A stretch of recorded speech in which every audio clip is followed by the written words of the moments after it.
All right. Thank you, everyone, for attending on this Tuesday afternoon around 4 o'clock. We have a special guest, Matthew Pressman from EVANNEX. They are essentially they are the first and the biggest Tesla accessories aftermarket parts. And, low key, they were our first sponsor. So, our club has been in existence now for two years and 4 months, and they've been with us through the full journey.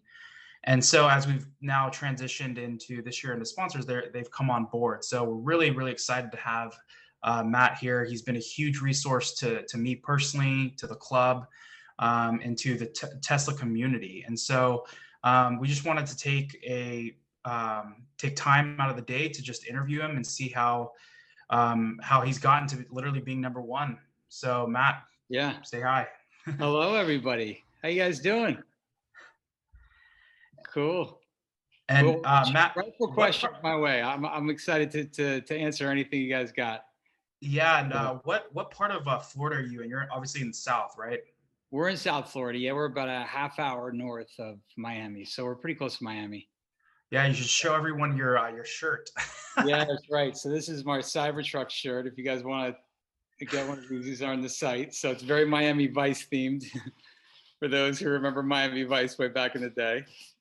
Yeah, totally. Yeah. Well, good. So what's gonna happen? The way this is gonna run, we'll have about 40 minutes probably of like just you and I going back and forth, and then we'll just open it up then to, depending on how the conversation goes, we'll then open it up to the members who will just post questions in the chat, just so that they can ask any questions. But your family has got a long legacy with Tesla. I mean, you guys have been around from the very beginning, and so I just really want to get, that's really, for me, as I've gotten to know you, that's really what's at the heart of what I see in your company. And so I would love for you to just go into, first off, like how did your family / you hear about Tesla? What's the story behind that? So my dad basically went to a Tesla event in Miami. It was for the concept car, the original Model S Alpha. And Trevor, correct me if I'm wrong. Was the Alpha was the first one before? And way back, I think it was called White Star. Was the code name for the Model S back in the early days? Or yeah, I think it was. So when it was called White Star, my dad got an invite down to Miami to see it. He put a down payment and got VIN number 184, which is one of the first 200 Teslas to come off the line, a signature car. And he told me about it. I thought it looked like a Maserati. I'd never seen anything like it. I knew about the Roadster, but I hadn't seen the Model S yet. I was super excited he was getting one. And when he took delivery in Florida, he was either the first or maybe the first of the first 5 people in Florida to get a Tesla Model S.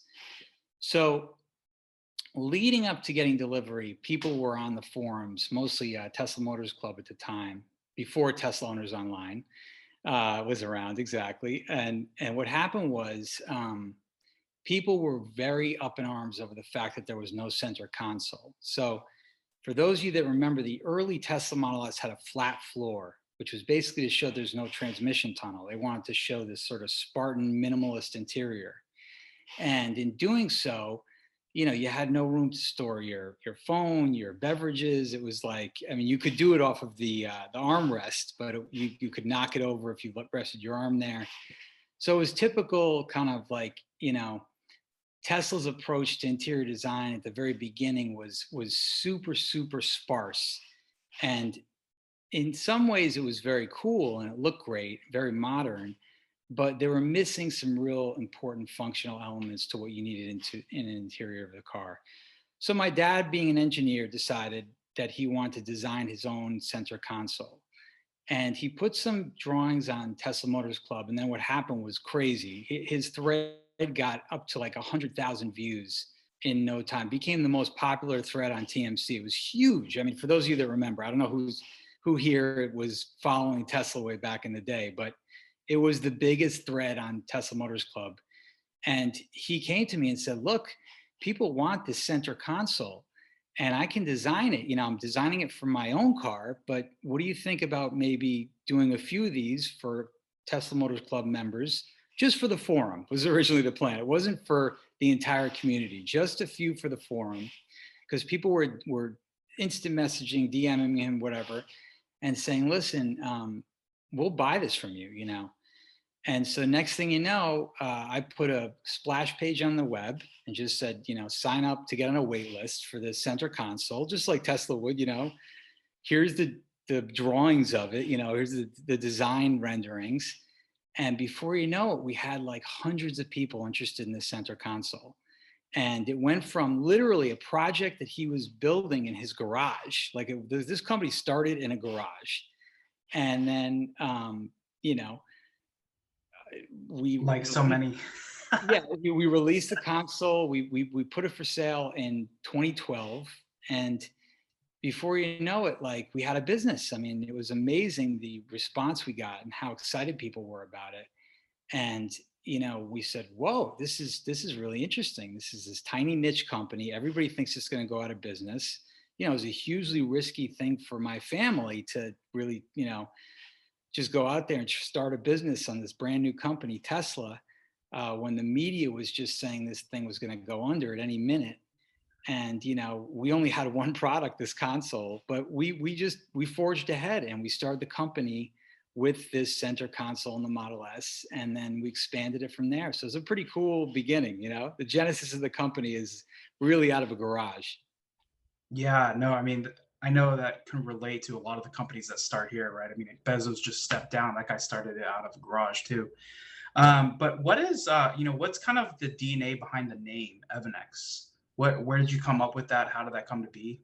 So yeah, so basically the way that we originally thought of the name was electric vehicle annex, so EV annex. Ah, okay. And we always went out with the intention that we would do all electric vehicles and not just Tesla accessories.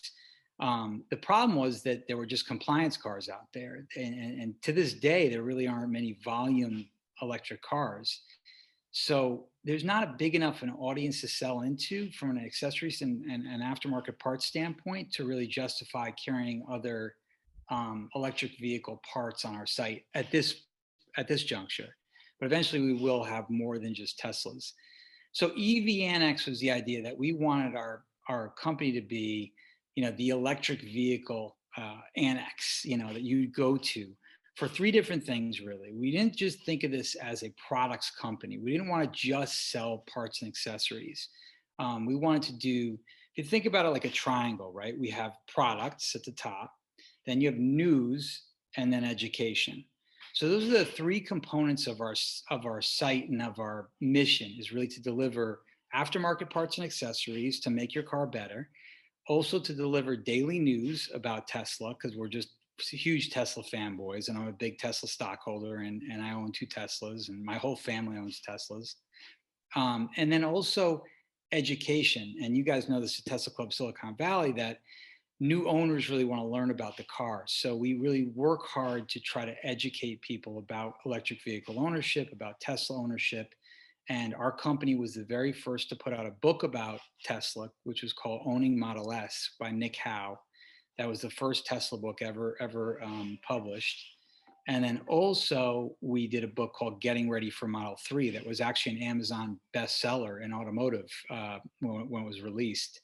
And my father wrote that book, you know, soon after we went to the launch event. We were at the launch event and we're like, whoa, this is going to be incredible. It's like a mini Model S.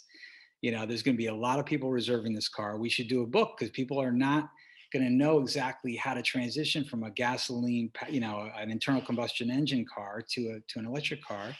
So let's create this book. So anyway, that's the idea. It's these three different parts of the triangle, you know, products, news, and education.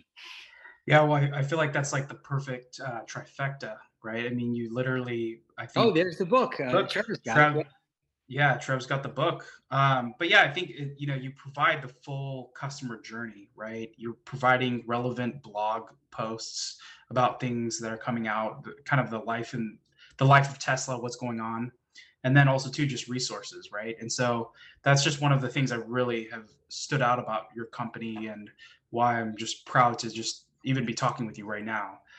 So you know, you talked about the center console, right? You know, that was kind of what you guys launched was. At what point were you like, we're all in on this, right? Or maybe it was just that moment, but like, what was the next product? And then at what point did you like pivot into this? Like, all right, we're just gonna just go all in on this.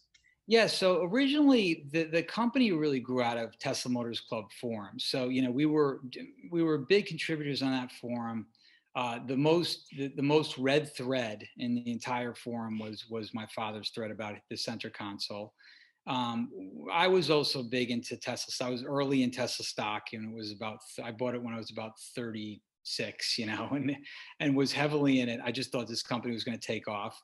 I had an inside track, obviously, through our company that this was going to be a successful automobile company. I just knew it right away, and I knew from dealing with customers the passion they had for the car, and so right away I knew there was something exciting here. However, because of how the media was portraying Tesla, I was always uneasy about whether or not the company was really going to take off. It was just this constant onslaught of, they call it, FUD, fear, uncertainty, and doubt in the media about Tesla. So even though what I was seeing looked good, I was always worried, is Tesla going to make it? Am I staking my entire career on a company that may not actually make it? We were invited to the Tesla Model 3 launch event, my father and I. And we flew out from Miami to LA, to Hawthorne, California, where the design center is, where they did the launch event. And I remember sitting there at the unveiling thinking, this is it. If the car looks good and then there may be a chance this thing could really take off. This company could really, really, really do it. And the second I saw it, I knew. That was the moment that I knew that Tesla was going to be a wild success. I knew it right away when I saw that car. So that was the moment. It wasn't really any parts or accessories we were selling or ups and downs we had in our business, and we had plenty. It was just seeing the Model 3 in person, and it was like a gut feeling, like, wow, we got to go all in, and this is it, Yeah, totally. Obviously, we know that TMC is like the early days, really strong community. I can't attest to it, to be honest. I'm not going to pretend to, but I can only imagine what the community is like today, how strong it was back then.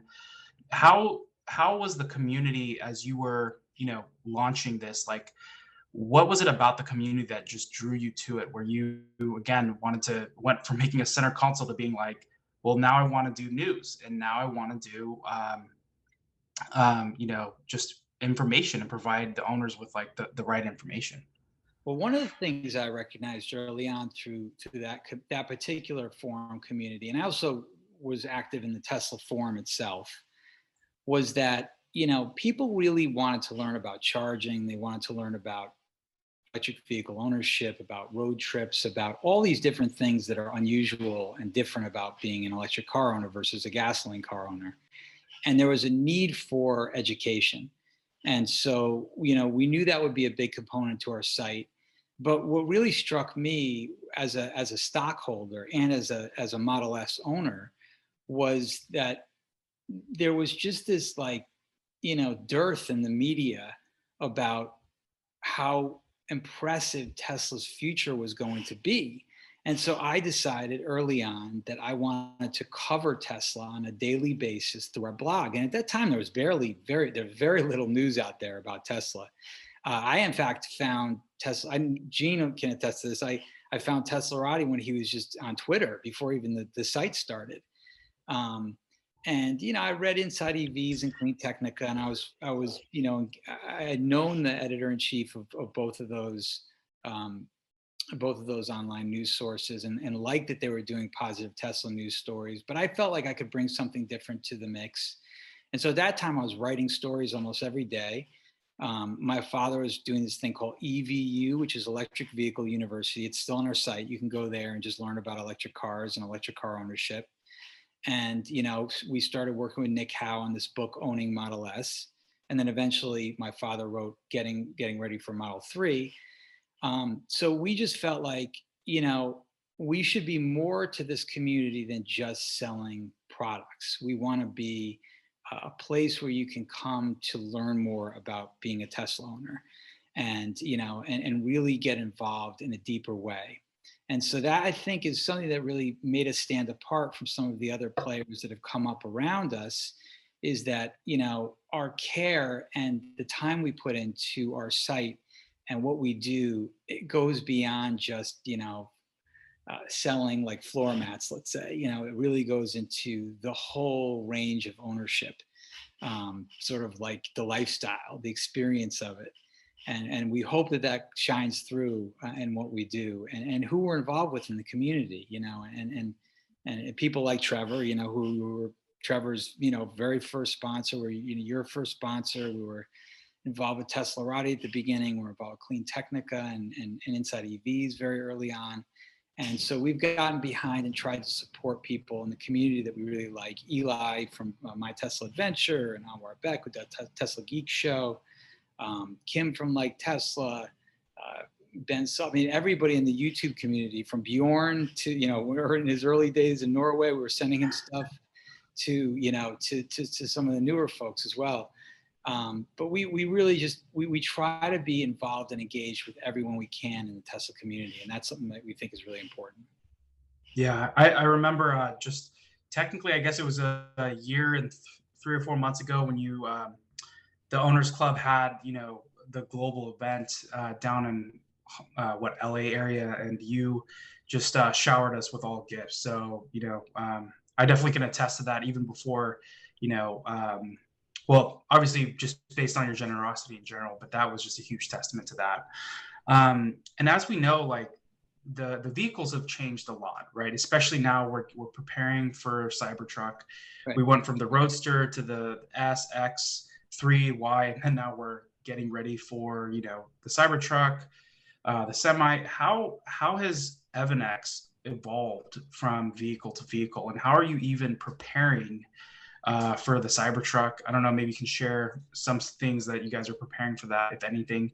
But how has that morphed? How have you guys morphed over the years? Well, so the way that we see it is, we have this incredible opportunity through our customers and through the owners of that we speak with on a daily basis. They tell us what they want. You know what I mean? They will communicate with us. Hey, the car's missing this, and I wish I had this. I used to own a BMW, and it had all these different features. Can you create something like this? And so, really, it's almost like a grassroots, user-generated audience that comes to us and says, "Here's what I wish I had in my Tesla. Can you create that?" And luckily we have suppliers, and we actually manufacture. I mean, Trevor can attest to this. People won't even believe it, but like, if you come to our facility here, it's not the gigafactory by any means, but it's a tiny little factory. But we do produce some of our own products here. So we'll, whether it be laser cutting or CNC or 3D printing, whatever it might be, we'll come up with concepts. We'll test things in the market. We'll test them on our cars.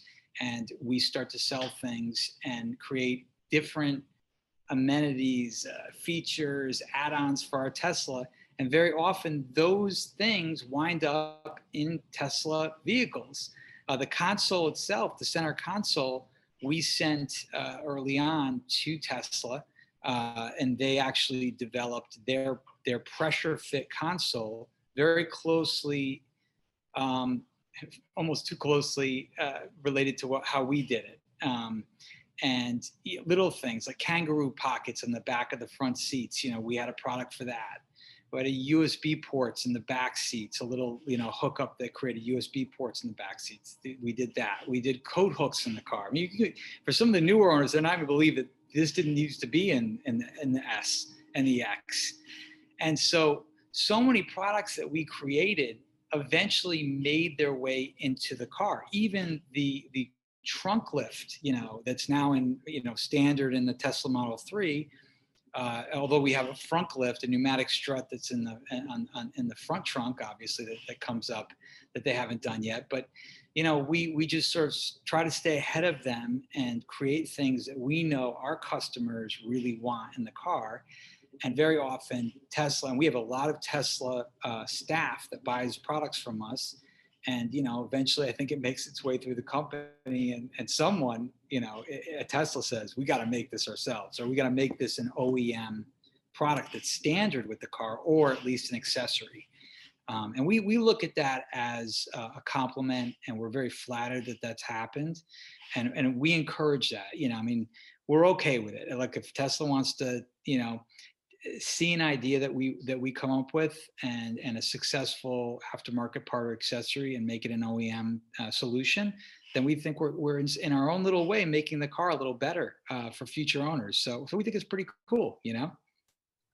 Yeah, it's actually funny that you mentioned it. Obviously, well, how you started from the forum, very customer insight based, right? And I think of like just the herding that happens with Elon when he's tweeting and the requests that go in. I've been guilty of that. Just like I've had my own personal request, just shoot it up like into the 45 million followers and see if he answers. But it's funny how just how he's so engaged with his following, and the same thing is true of your company too. So kudos to you. I think that's huge.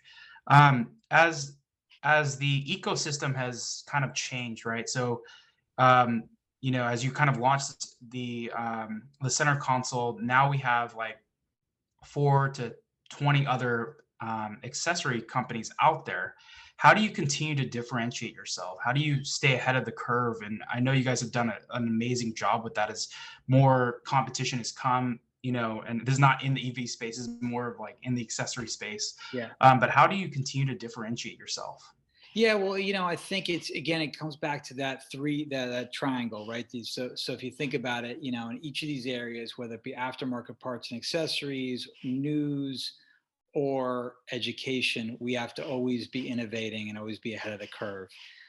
So we've been first with a lot of products. It's hard to stay first for a long period of time with products because, a lot of folks out there's a lot more companies than when we started. We were the only player at the very beginning. I mean, there was really no one else. And so we had the whole market to ourselves. Now there's a lot of new companies cropping up, and will put out a product, and within a very short period of time there will be a sort of another version of it out there.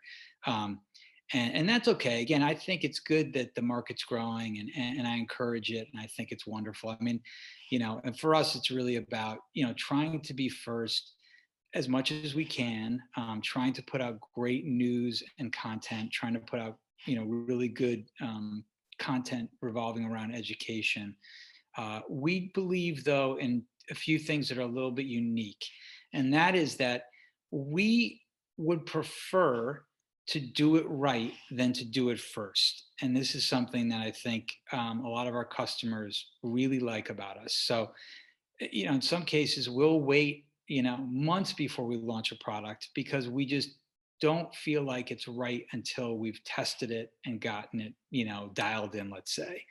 Because when you rush a product out, a lot of times, because of how big our audience is, it's just not the right way to go. And newer companies probably are learning that lesson the hard way, and so we know that it's better to get it right than to be first. So oftentimes we aren't necessarily first, but people know that they're going to get a much more high quality product from us because we put a lot more time into engineering the product the right way. And then also in terms of news and education, we don't put out the volume of content that you may see on other sites. We only do one news story a day, but the story that we do is in depth. And we just did an interview with you, with Charles, who's the senior editor. Yeah, thank you.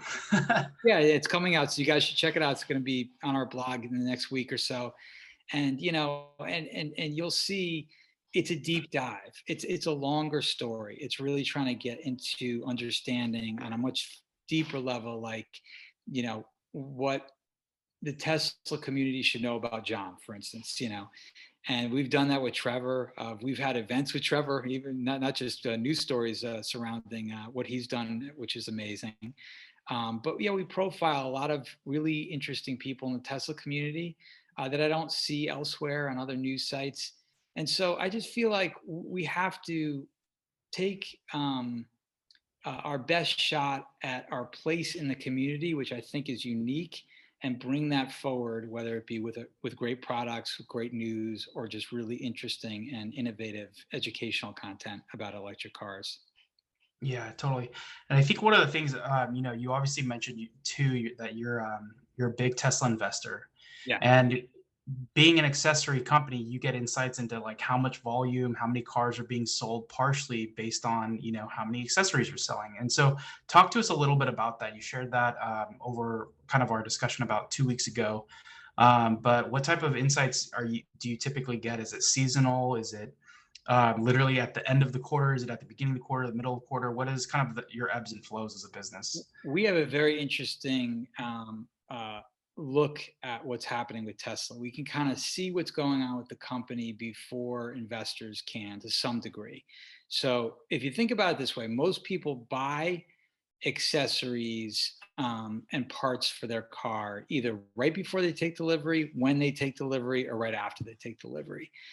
That's the hot time to buy parts and accessories for your car. That's when you're most excited about it. When you first start driving it and you realize what's missing, and you really want to, bring into your car the right add-ons to make it right for you.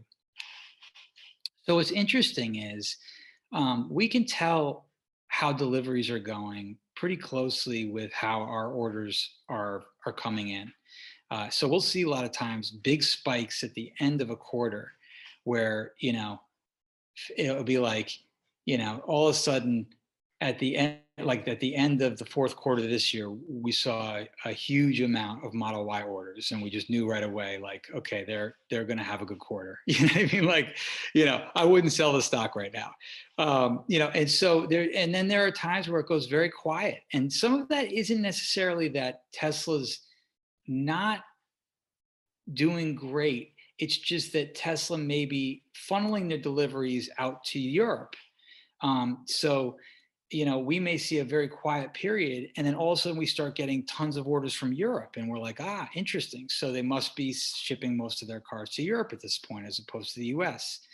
And then with, and even parts of the country, we'll see huge amounts of orders from New York all of a sudden, or whatever. So we can really tell very specifically where deliveries are happening, oftentimes based on our order flow, which is kind of cool.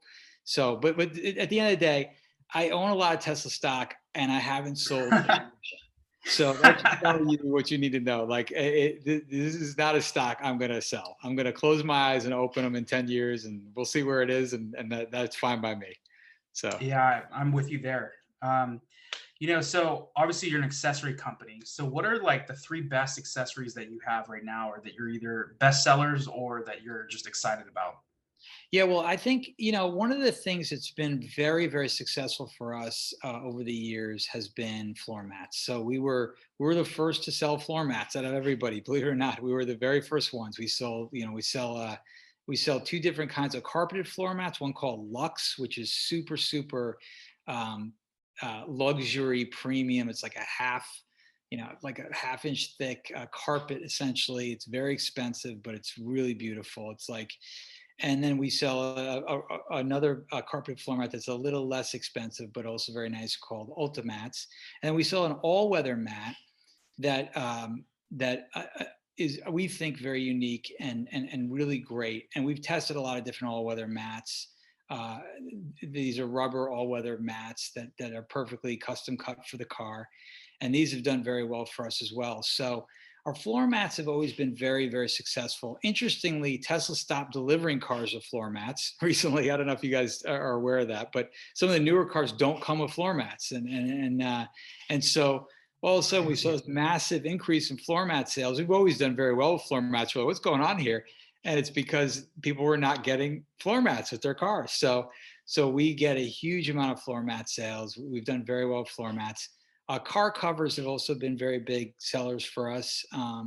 And very often, people prefer our car cover, let's say, over Tesla's car cover, not only because it's about half the cost, but because it doesn't have a Tesla logo on it. So when you're covering your car, you don't want people to know what it is, so no one bothers you or whatever. And it's more sort of like discreet. And it's a great car cover. It's got a flap that opens where you can charge the car, a Velcro flap, and it's also got a kind of window, like a mesh window on the front to allow air to cool the battery. So there are things about the car cover that are specific to electric cars that we do. So anyway, so car covers, floor mats, and then our other big one was my brother's idea, and we were the first to do this. This is one of the products that we did first, and it's a front cooler. So my brother was essentially, going on a picnic with his daughter and just, and family, and then he realized, like, look, if I go tailgating at a game, or if I'm at a picnic or whatever, or I go to the grocery store, I don't really use my frunk. So why don't we create a customized, perfectly fit cooler, soft cooler that goes in the car. You could put some ice packs in there and pack some beer, some wine, or some food for a picnic. And that's been a huge hit, particularly over the summer. So we really like it. It's a great price point, and it's a really high quality product, and it's been a big hit for us. So those I'd say are probably our top three: is the floor mats, the car covers, and the front cooler. And yeah, I mean, you just had a huge product launch with the Chrome Delete. Yeah, that's so yeah. I mean, because obviously there's been some others that maybe were at the market at first, right? Yes. But this is maybe one of those things where you were trying to dial in. So maybe could you talk about why you're releasing it now versus maybe sooner? So that's a perfect example. So yeah, so people were begging us, please do a Chrome Delete, and we decided that doing an exterior vinyl wrap, it takes some skill. It's not an easy thing. Probably some of your members have done it, and it's not easy. Things like wrapping a mirror, the side mirrors, definitely challenging if you're not used to doing it. So how do you cut a kit to make it easy for your average owner to install? What's the approach you take? What kind of vinyl do you use? What do you provide in the kit? Do you provide two of everything, which we decided to do, just so if people make mistakes, they can have another version of it? Do you provide extra material if they need to cover a certain area? So we just took our time, got it right. We knew with the refresh being, all the cars now are, quote unquote Chrome Delete, that this would be a biggie. We just wanted to make sure we got it right. So we were familiar with what others were doing in the space. We liked some of what they were doing. We didn't like other aspects of how they were doing it. And so we decided to take a bit of a different route in different parts of how we did the Chrome Delete. And we feel like we came up with a good solution. And so we released it. It's been a big hit. And I think the people that waited for ours have benefited from that, and they really like it. So yeah, that's a good example of one that we waited on, even though it was a lot of demand for it. Yeah, I mean, that's what's awesome about what you're doing. It's not, as you said, it's not about being the first, but doing it right and releasing it at the right time when it's kind of dialed in.